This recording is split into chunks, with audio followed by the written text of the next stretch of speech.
ብሩን አውርደው ምን ሊያረጉት ነው ሲለው ጓደኛው አምባሳደር አደክም ሲያለፋኝ ነዳጄን ስጨርስ በጀርባ ያዝዬ ያሳፈርኩት ሰው ነው ቁልቁል የሚገፋኝ። እየተጠና ይሆን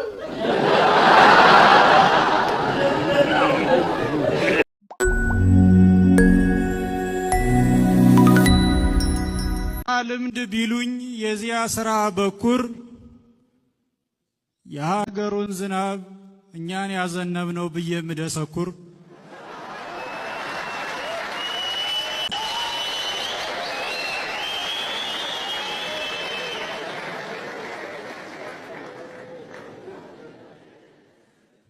እኔ ኢትዮጵያዊ ነኝ። በወግ በማዕረግ ባድግም ከእምነት ስርዓቱ ዳርቻ ኑሮን ፍታኝ የምለው ሆኖኛል እድሜ ጋብቻ። የምድር ጥሎሹ ስጦታ መሃው ኢትዮጵያዊ ነኝ ህጋዊ ድሃው።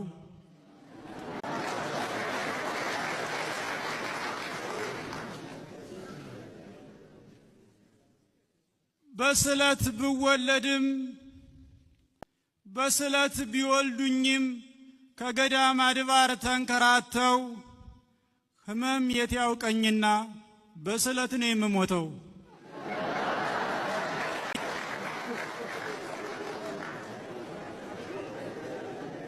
አዎና እኔው አይደለው በአንድ ጎን የእግዚአብሔርን አትመጣም ወይ ያልኩት እጄን በመዘርጋት በአንድ ጎኔ ደግሞ እርሱን ያስረፈድኩት መንገዱን በመዝጋት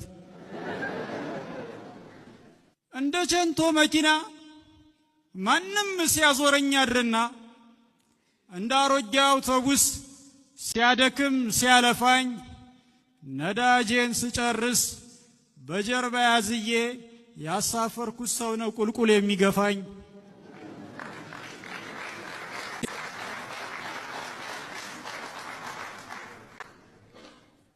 ኢትዮጵያዊ ነኝ። አይታችሁ ከነበር እንዲያው በአጋጣሚ መንገድ ስትዞሩ ታስታውሱ እንደሆን እኔ ነኝ ሹፌሩ። ታዲያ ምን ዋጋ አለው ህዝቡን ለማጓጓዝ ወንበሩን ብሞላው? መሪውን አንቄ ወራጅ አለ ብልም አይሰማም ወያለው። የመንገዱ ነገር ቁልቁለት ከበዛው ዳገት ዳገት ካለ ጎበዝ ወራጅ አለ። እኔ ሰው ነኝ ከዚያም ኢትዮጵያዊ። ምንድነው ግን አይዲ ለምንድነው የ500 ብርና የ1000 ብር ኖት የማይዘጋጀው አለው ጓደኛው። ምን ቢርጥልኝ አረ ታው እንጂ እንኳን ድፍን ወላ ሆኖላቸው በዝርዝሩም አልቻልናቸው። ጭራሽ 500ና 1000 አርገንላቸው የዓመት በጀታችንን በኪሳቸው ይዘውት ይዙሩ።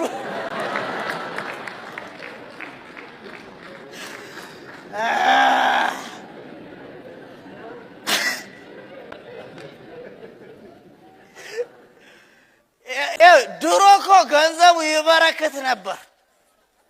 አሁን እናቴ ድፍኑን 200 ብር ስትዘረዝረው እንደ 97 ድምፅ ብቻችሁ።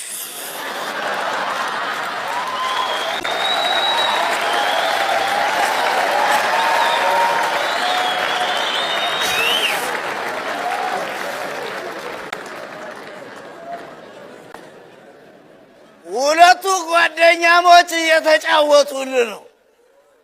እኔ የምለው ቆይ ግን ዶላር ስንት ገባ አለው ጓደኛ። በባንክ ነው በብላክ ነው ሲለው ጓደኛም ቢል ጥሩ ነው እሱን ቶ ሁለቱም ዋና መስሪያ ቤት ጋር ስለሚሰሩ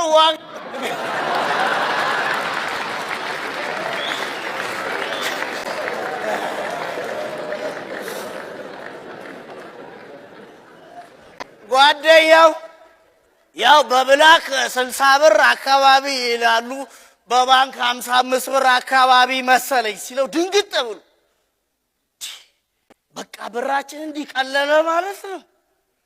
ቆይሽ ብሩን አውርደው ምን ሊያረጉት ነው ሲለው ጓደኛው አምባሳደር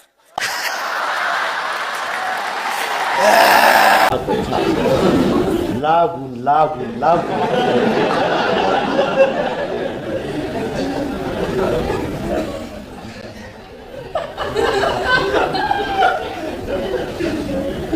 ለምነትና ፍትህ ትላንት እኩለ ሌሊት ላይ እዚያ አካባቢ ትንሽ ችግር ፈጥሬ ነበር መሰለኝ። ብዙ ትዝ አይለኝ። አሞ ነበር ምናምን አሉ። ሌሊቱን በሙሉ የሳር ፍራሼ ላይ ስገላበጥ ነው የነጋልኝ። በጠዋት መጣችና ይሄ አብዬ እናት ከላስቲክ ቤቴ ውስጥ አወጣችኝ። ደግፊት መቆም ከባድ ነው አይደል?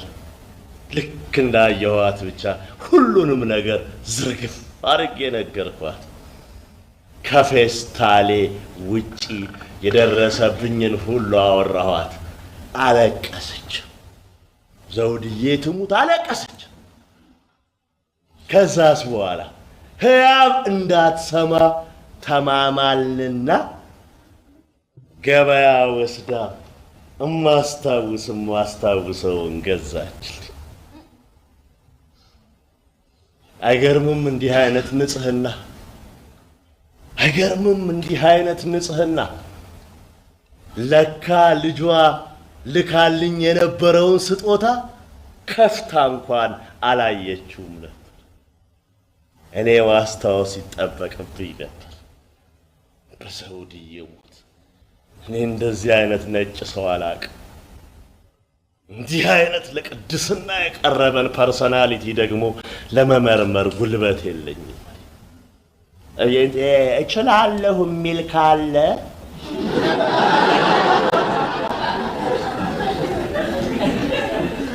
ሞክሩት። ልክ እንደባለፈው በልቼ ጠጥቼ ልክ እንደባለፈው ቤተ ክርስቲያኑ ጋር ያለው ኮንቴነር አለ አይደለም? እዛ ስር እንድታወርደኝ ነገርኳት። ይሄ አብዬን እናት ለምን አለች። አስወልቄ ወስጄ የነበረውን ልብስ ለሴቶቹ ልጆች መመለስ ነበረብኝ። ውረድና ስጣቸው። እንደባለፈው ግን ትቼ አልሄድም። አድርስና ስትመለስ ሰፈርህ ድረስ ነው የምጥልህ አለች። ከመኪናዋ ወረድኩኝ። አይገርም? ከመኪናዋ ወረድኩ። ልክ ከሩቅ ሲያዩኝ ሴቶቹ ልጆች ፈገግ አሉ። ሴቶቹ አስታወሱኝ እኮ። ከረጅም ጊዜ በኋላ በሁለቴ እይታ ሰው ሲያስታውሰኝ አስታወሱኝ። እኔ ግን አይኔ ድንጋይ ሆነ፣ ትንፋሼ እንጨት ሆነ። የልጄን የአብስራዬን ካልሲ ያዘለችው ሕፃን እግር ላይ ቁጭ አልኩ። መሬቱ ላይ አፈሩ ላይ ቁጭ በድንጋጤ። ለካ የተፈጸመብኝ ድራማ ሲምፕል ነበር። የዛለታ ከህያብ እናት መኪና ስወርድ የቁጭራ ሰፈር ልጆች አይተው ነበረ። ከሴቶቹ ጋር የነበረኝን ጉዳይ እስክጨርስ በትዕግስት ጠበቁኝ። በእንክብካቤ ዘረፉኝ። ለሴቶቹ ልጆች እኔ ፍራንክ አልሰጠዋቸው ለሴቶቹ። ስለዚህ በሰጠዋቸው ፍራንክ እዚህ 04 ጠጅ ቤቱ ጎን ያለው ድራፍት በላስቲክ ሊገዙ ሲመጡ ሌቦቹ ንብረቴን ሲካፈሉ ደረሱ። የልጁ እናት እንዲህ አለችኝ፣ እንዳይታወቅባቸው እንዳይባለንባቸው ብለው ጥለውት የሚሄዱት ነገር ካለ ብለን ብንሄድ ፌስታሉን ቱቦ ውስጥ ጥለውታል አለች።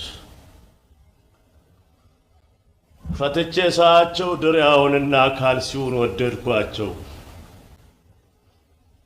ከቦርኮ እናት ላይ መሰለኝ የዘረፉት። አሮጌ ፓንት፣ አሮጌ ጡጦ፣ አሮጌ ምናምን ነበረው አለች። ካልሲውን ስለወደድኩት ለቤቢ ያደረኩለት፣ ድሪያው ግን እስክረጋጋ ድረስ ብዬ ዱቅ አደረኩት አለች። ምንም አማራጭ አልነበረኝ። ባትደነግጥ ደስ ይለኝ ነበረ፣ ግን ሁሉንም ነገር በዝርዝር ነገርኳት። ከድንጋጤ ብዛት የምትገባበት ቦታ ቢጠፋትም እንደምንም አረጋግቼ እንደምንም አግባብቼ ፈስታሌን ተቀበልኳት።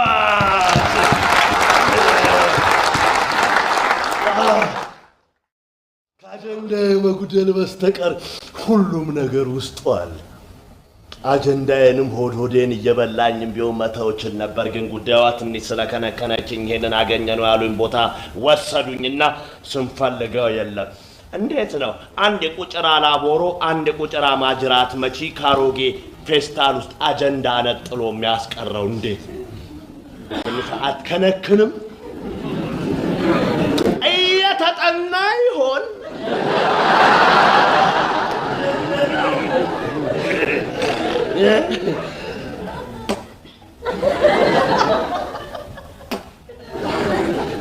እኔ ያዩ ጉዳይ ፌስታሌ ላገኝ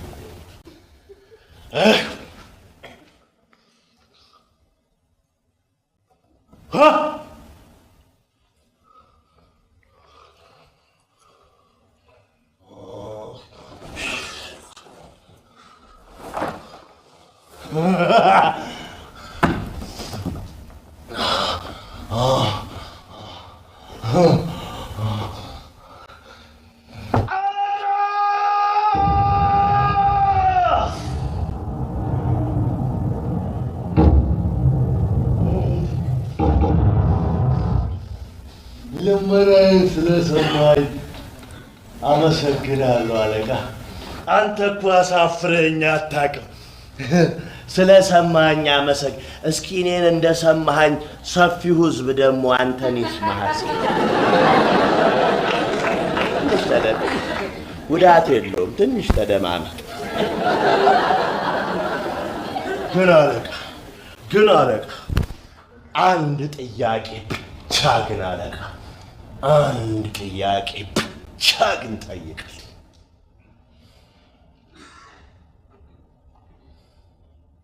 ለፌስት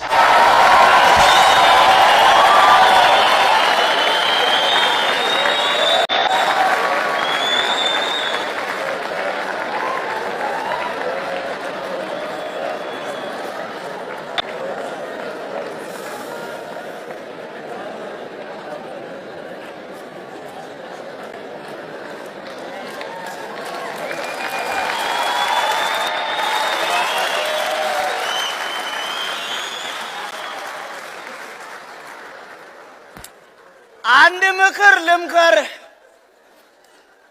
እንደ ወረቅ ያየሁት ወይኔ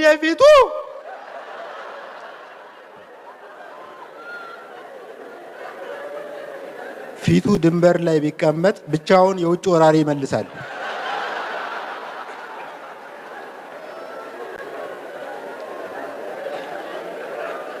ሌላ ሴት አለፈች። አለባበስሽን አስተካኪ፣ አገር አታሰድቢ አለ ሁለተኛው። አለባበሱን አየሁት። ሱሪው እንደ ብሔራዊ ሀዘን ባንዲራ ዝቅ ብሎ ይውለበለባል። እጅግ አዘንሁ። እንዲህ ባሉ ብሽቅ ወንዶች ምክንያት ጠቅላላው ያበሻ ወንድ መጠመዱ አሳዘነኝ። በዚህ ሀገር ላይ ጥሩ ጥሩ ወንዶች መኖራቸውን ማሳየት ፈለጉ። ለጊዜው እኔ ራሴ ጥሩ ወንዶችን ወክዬ የሆነ ነገር ማድረግ እንዳለብኝ ተሰማኝ። ቀጥላ በፊቴ የምታልፈውን ሴት ጠብቄ እልል ያለ ውዳሴ ላቀርብላት ወሰኑ። የኔም ቤት ፊትሽ እንደ ምስራቅ ብርሃን ያመርታል እላታለሁ። ስለ ውበት ከማወደሴ በፊት እኔ ራሴ መዋቤን ማረጋገጥ አለብኝ። ራሴን አየሁት። አረንጓዴ ቲሸርት ለብሻለሁ። ቅጠልያ ሱሪ ታጥቄያለሁ። ከጫማዬ ጋር ማች የሚያደርግ የስልክ እንጨት ተደግፌያለሁ። በአጠቃላይ ዝንጥ ብያለሁ። ቅድም ፊትሽ ጠቃጠቆ አለበት የተባለችዋ ሴት ትመለስ አየኋት። በአጠገቤ እያለች ስታልፍ ስል ዞር ብላ አይታኝ እንዴ በውቄ በሰላም ነው? የኮባ ጠመንጃ መስለሃል።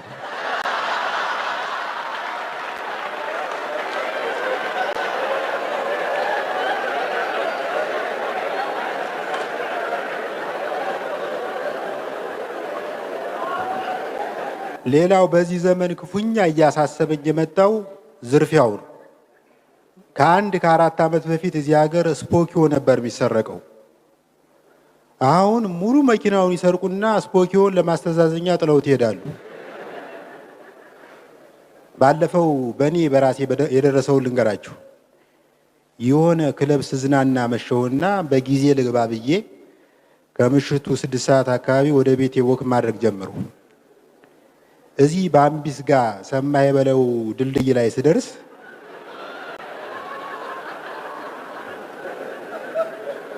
ሁለት ጠብደል ጎረምሶች ከፊት ለፊት የቆሙ ፌሮና ገመድ ይዘዋል። እኔ ምንም አልጠረጠርሁም። ድልድዩን የሚጠግኑ የቀን ተሌት ሰራተኞች ነው የመሰሉኝ። አንደኛው ጠጋ አለኝና ዲያስፖራው ዶላር ይዛል አለኝ። አዎ በስንት ዘረዝሩኝ አላችሁ። ሁለቱም በጣም ሳቁ። በሳቅ መድከማቸውን ቼክ ካደረኩ በኋላ በጠረባ አንጥፊያቸው ጉዞዬን ቀጠሉ። የዲያስፖራ ነገር ሲነሳ አሜሪካን ሀገር ፔንሲልቬኒያ በተባለ ጠቅላይ ግዛት ፒትስበርግ በምትባል ከተማ ለ2 ዓመት ያህል ኖሬያለሁ። አገሩ በሚያስፈራ መንገድ ጭር ያለ ነው። ፈረንጆች የመኪና ጥሩምባ አይነፉም። ሌላ የሚነፉት ብዙ ነገር አላቸው። እንዲያውም በፈረንጅ መኪና ውስጥ የማይገኝ 2 ነገር ቢኖር ክላክስና ጥቅስ ነው። አንዳንዴ ጸጥታው በጣም ሲያስፈራኝ ድምፅ ፍለጋ 1 ኪሎ ሜትር ያክል ከምኖርበት ሰፈር ርቄ እሄዳለሁ። በትልልቅ ጎዳናዎች ዳር ቸስታ ሙዚቀኞች የሙዚቃ መሳሪያ እየተጫወቱ ሳንቲም ይለቅማሉ። እኔም ደህና የሸቀልኩ ቀን ከሆነ ለአንዳንዶች እየሸለምኩ አልፋለሁ። ሽልማቴ ደረጃ አለው። ለፒያኖ $10፣ ለቫዮሊን $5፣ ለሳንዱቅ ጊታር ማለት ለቦክስ ጊታር ማለት ነው $1። ይሄ ደግሞ ምን ነበረ? ይሄ እንኳን ወናፍ የሚመስለው ይሄ እንኳን ፍሬው ኃይሉ የሚባለውን ዘፋኝ አጉጦ የገደለው አኮርዲዮን፣ ለአኮርዲዮን ስሙኒ። አሜሪካ ነገር ስሙኒ ዛሬ ድረስ ያገለግላል። አንድ ቀን የሆነ ሽማግሌ ፈረንጅ በፒያኖ የሙላቱ አስታጥቄን ሙዚቃ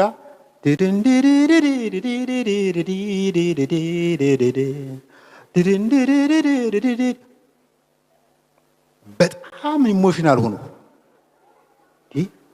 የአገሬ ናፍቆት ለሙላቱ አስታጥቄ ያለኝ አድናቆትና ለዚህ ፈረንጅ ያለኝ አዘኔታ ተደማምሮ በጣም ስሜታዊ ያደረገኝ።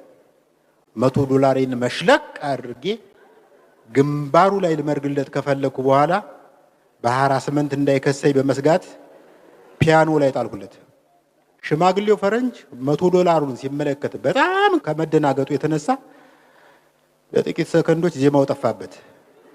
ሳያስበው የእርጋ ዱባለ መጫወት ጀመረ። አመስግኘው መንገዴን ከቀጠልኩ በኋላ ራሱ ሊፋታኝ ነው። ፒያኖን በሲኖትራክ አስጭኖ እየተከተለ ተጫወተል። ወደ አገር ቤት እንደተመለስኩ ልለምደው ያልቻልኩት ነገር ቢኖር የድምፅ ብክለት ነው። በተለይ የመንገድ ዳር ማስታወቂያና ስብከት አልበዛም? ሰዎች እምነታቸውን በአደባባይ የማስተዋወቅ መብት አላቸው። ከስብከት ጋር ችግር የለብኝም። ግን አንዳንድ ሰዎች ወደ አደባባይ የሚያወጣቸው የእምነት ፍቅር አይመስለኝም። የገዛ ድምፃቸውን በማይክ የመስማት ፍቅር ይመስለኛል።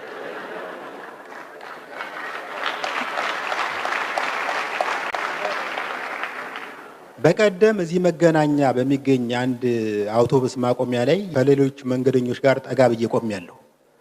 አንድ ሰውዬ ፍሪጅ የሚያክል ሞንታርቦ ከፊታችን ጠምዶ ሲያበቃ የሐዋርያት ሥራ ምዕራፍ 2 ብሎ ሲጀምር አንዱ ወንድማችን ይኸውልህ እዚህ ያለነው ሁሉ ቀደም ብለን ጌታን ተቀብለናል፣ የድሮ ጴንጤዎች ነን። አሁን ራሱ እዚህ የቆምነው ወደ መካነ ኢየሱስ የሚወስድ አውቶቡስ ለመጠበቅ ነው።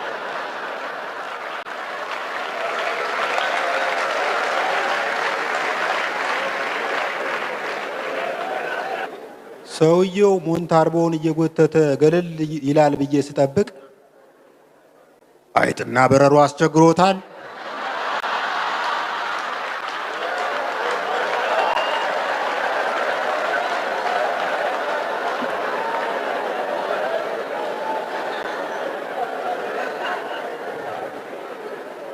አይጥና በረሮ አስቸግሮታል። እንግዲያውስ በአንድ ድንጋይ ሁለት አምፖል እንዲሉ ሁለቱን በአንድ የሚያጠፋ መድኃኒት ተዘጋጅቶለታል። በመጀመሪያ አይጡን በመድኃኒት ይገድሉታል።